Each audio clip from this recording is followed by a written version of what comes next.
Hello. Let's talk about the cardinal virtues in relation to the theological virtues. I want to start with prudence, because prudence is the chief cardinal virtue of all the other virtues, as far as the ones that you can obtain on your own merit, which is prudence. Prudence not only allows you to discover and discern good from evil, but that's only one side of it. Prudence allows you to be able to discern among the greater goods, such as if you have goods divided up into three categories, you can use the natural end of prudence to discern what is light, what is medium, and what is great or heavy. So, for instance, putting on your shoes in order to protect your feet from bad weather or the elements or shrapnel or glass, that's a good, smart decision. That's a good idea. However, it's not as good of an idea as, pursuing an education or donating money to the poor, or helping somebody out who's in need. That's obviously a much greater good than putting on your shoes, which is good for yourself, or putting on your children's shoes, which is good for the kid. But still, there are so many other greater things to do than just putting on shoes. The greatest good you could do would be to,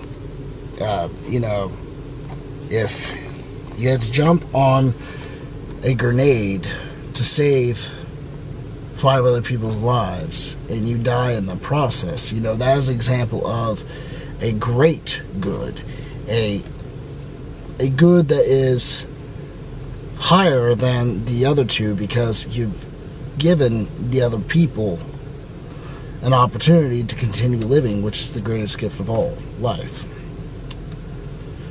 So really, in our world, when we look at prudence, too often times we don't go beyond evil and good. We stick with good and evil. And yes, while prudence is basically wisdom and helps us discern whether or not if something is evil or good, it's not where we should stop at. It's a good starting point.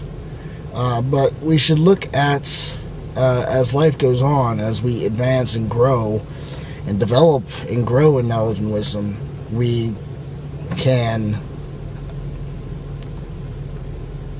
become deeper. And we can grasp authentic growth in this virtue. It's not good enough to say whether or not if you go throughout life seeking evil or good and never really going beyond that. Genuinely, people who look at this philosophy see and have a misunderstanding of what authentic liberty is. Authentic liberty has us to where we choose among the greater goods, and while we have the capacity and the choice to do evil, nobody has the right to do evil. There's always civil or some sort of repercussion kind of consequences to discourage people from doing evil. There's no benefit to doing evil. So, prudence, when used with the authentic understanding of what it's supposed to be for, is in fact the chief virtue in discerning greater goods among daily life and the collective life choices that we are presented to us.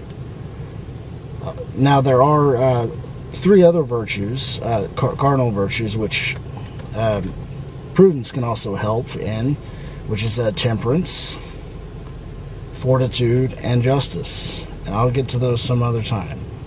But in the meantime, I just wanted to let people know what the cardinal virtue of prudence is, because it is wisdom, and it will help us better understand how to go about life.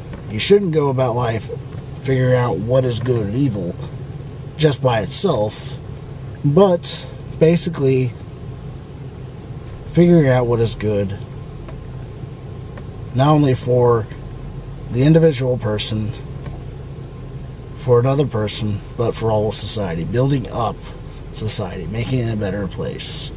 That's what prudence is for.